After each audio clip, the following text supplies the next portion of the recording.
Hello, great people. Coup plot fears have forced the administration of Bola Tinubu to remove 15 army generals. 15 army generals has been ejected from the service of the Nigerian military. In this video, I'll be telling you a whole lot of things. And some of those things are, what is the power tussle going on in the military? Is General Taoreed Lagbaja, Lieutenant General rather, is he alive or dead? And has the presidency been able to manage the situation? What are the fears in the presidency at the moment? Trust me, you don't want to miss it, and that's why you need to stick around. Now, all this happened, all this issue of maybe coup plot fears and every other thing happened when Taoreed Lagbaja fell sick. Like, Taoreed Lagbaja is one guy that he can walk round the clock. He's a very strong guy. And you know, some people are quite lackadaisical with their health. So the guy just break down. Instead of him to have left the Nigerian military service, JJ, and go and take care of his health, he dey postpone and he dey postpone am. Now in health, ring alarm bell, say, no, give me the time I need. Give me the time. You know, if you give only Nigeria your time. Now it has fell back on him. But when all these things blew into the open was when it leaked, and one journalist, Jackson Ude, claimed that Taoreed Lagbaja has died. Chief of army staff died. Now there the wahala start. Now there the power tussle begin start. He claimed that Lagbaja died days ago out of stage 3 cancer. That he died in a foreign hospital, in an undisclosed hospital in a foreign land. And you wonder, say, foreign land again? We lose Yaradua to foreign land. Now, Lagbaja too. Are you saying we will also lose him in a foreign? Why is it that Nigerian leaders, they like to die in foreign land? Why is it like that? But then, the army has said, no, this information is false. Now, that journalist has claimed that Lagbaja's death had been kept silent because due to the intense lobbying by some top army generals. I'm going there. I dey go there. Just wait. Give me small time. Say, people, don't they lobby the president? That's why his death has been kept secret. Now, do you want to ask yourself, do people lobby? Like, do you need to lobby? Almost. Then they lobby you. Chief of army staff, now a very big deal for Nigeria. Now, biggest deal. Because if you collect military budget, you know those alerts where we say if you enter your phone go vibrate, it go knock. Now, so military budget TV. And do you know the interesting thing about military budget? One of the interesting things is they barely account for it. So once they've given you, you won't go and do count bullets, you know. So, and the Senate committee that is supposed to do all the arithmetic when you bring in the bullet, you know, our senator, they like cookies. No, they like prayer in their mailbox, you know, as asserted by Pastor Godswill Akpabio. Now, there's been this allegation of leadership vacuum in the army. But the army have said, no, there's no leadership vacuum, that the army, being a structured organization, has different hierarchies. And now, the army chief of policy and plans, Major General Abdulsalami Ibrahim, will be acting on behalf of the chief of army staff. But you want to hear the truth? The Tinubu government do not trust that guy. You understand? They don't really trust him that much. And you know that in military, it is by hierarchy. You obey the last command. If your superior tell you, oh yeah, go and die, you have to say yes, sir, and go and die. So the thing is, the president, based on all the clamor for coup that have been going on, and if you like, maybe bad governance or mid-governance, anyone you want to call it, the president do not want to lose guard. You understand? The president is on high alert. So you see those 15 military officials, they were let go just so that way can be paved for other ones. That's why I won't be surprised if at the end of the day, Tinubu appoints somebody that is junior to them. You know that in the military, you cannot collect the salute of your senior. You cannot collect the salute of your senior. So if Tinubu is planning to recruit, to appoint somebody that is a bit lower in rank, he has to retire those top guys. Don't say that their time for retirement is due. Of course, we know. But do I need to remind you that if the president still wants them, he will leave them, just as he did to your brother, Egbetokun. You know, IGP Egbetokun. His tenure has already, almost elapsing. But the president quickly sent B to Oya, Godswill Akpabio. Oh, sorry. Tinubu's will, oh, sorry. Godswill Akpabio. Say, Oya, Godswill Akpabio, pass this thing. And the Senate passed it with speed. So, why can't the president do this to all these generals, especially at a time whereby there's a kind of like mini vacuum when Taoreed Lagbaja is not around? But now they told this officer, oh yeah, waka, jeje. Yeah, waka like this, That waka like this, they show them through the door. Waka like this. That's the door. Waka like this. Waka, jeje. They show them the way out.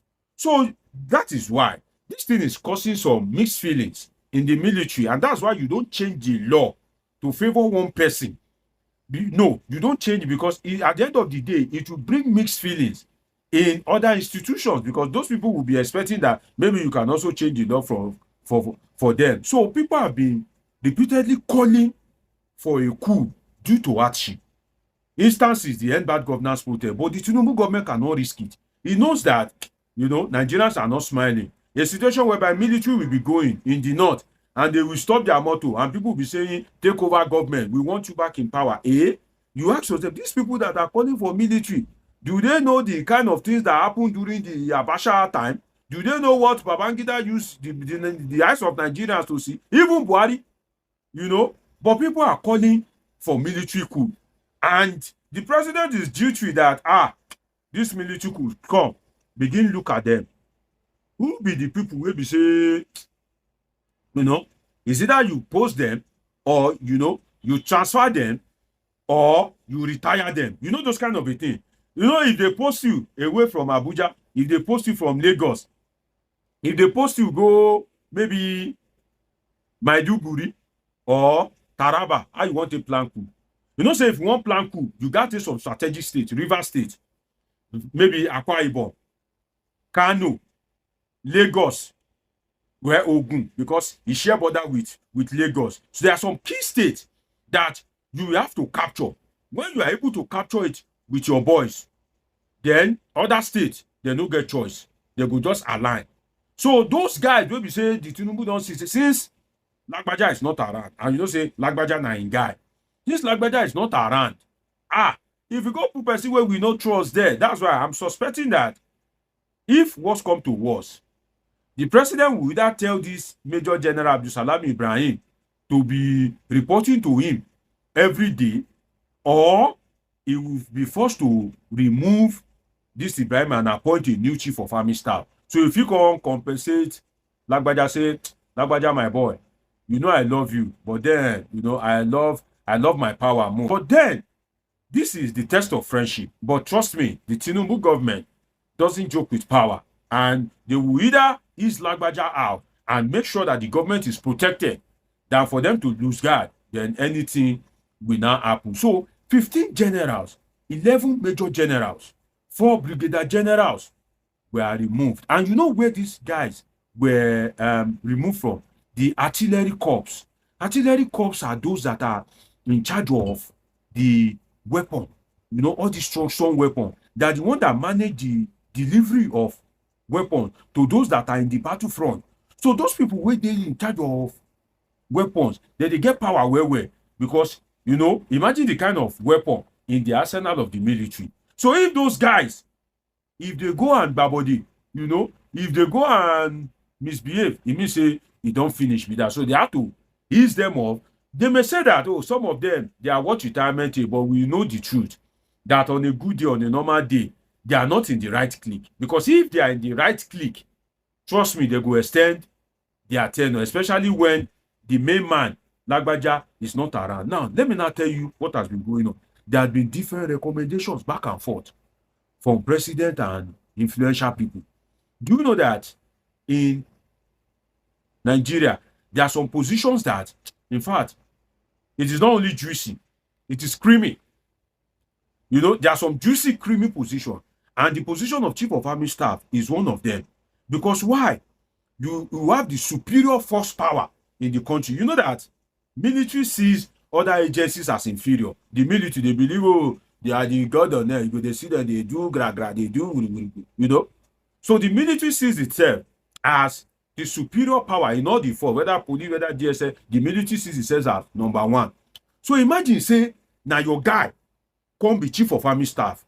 Imagine the kind of power where you get. So when there's vacancy, there's need to appoint a position like chief of army staff, inspector general of police, there's usually intense lobby, not from small rattle, from big guys, former president. You know that all these former presidents, they still have their loyal boys in service. So those ones that are close to the president, you go to see different recommendations. This boy is my boy. You know, till date, IBB still has his boys in the military. He still has his boys in the DSS. He created the DSS. There were some people that when IBB was there, they are just rank and file.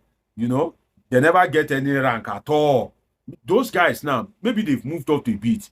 And when they see that there is a kind of like vacuum like this, or maybe say that they sense, say, vacuum go happen, say, Lagbaja stage 3 cancer. That guy, you know, even if he return, if he active, they will still come out.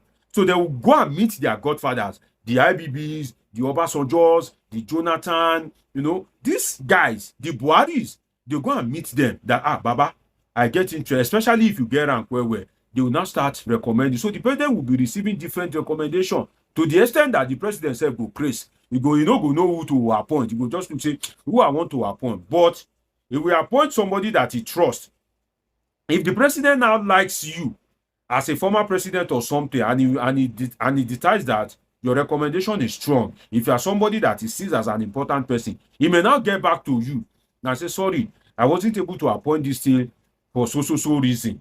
That, okay, I think this person is more qualified. If the president likes you, can also, okay, give me recommendation from your end. You know, maybe you can now appoint such person as a minister or to head another agent. But if the president don't like you, you go just show your recommendation aside. So now, Tinubu, the pressure is much, you know. So why do people usually lobby to become the chief of army staff on a good day? Apart from being number one, like I said earlier, military budget. Alaye, my brother, my sister, military budget. Hey, millions of dollars, every millions. When we say, if you collect them, even if they don't cost your destiny must change. You know that there's some money that if it enter your hand, no matter the cost, your glory must shine. Your destiny must change. Those are the kind of money. And you know, say our Nigerian people, you know, they take money play. But on a final note, there's something of concern to me, which is that why is it that there is no local hospital, whether military or civilian, or you know, military too, they do have hospitals, they have military doctors. Why is it that there is no military hospital that can treat, you know, a common disease like cancer?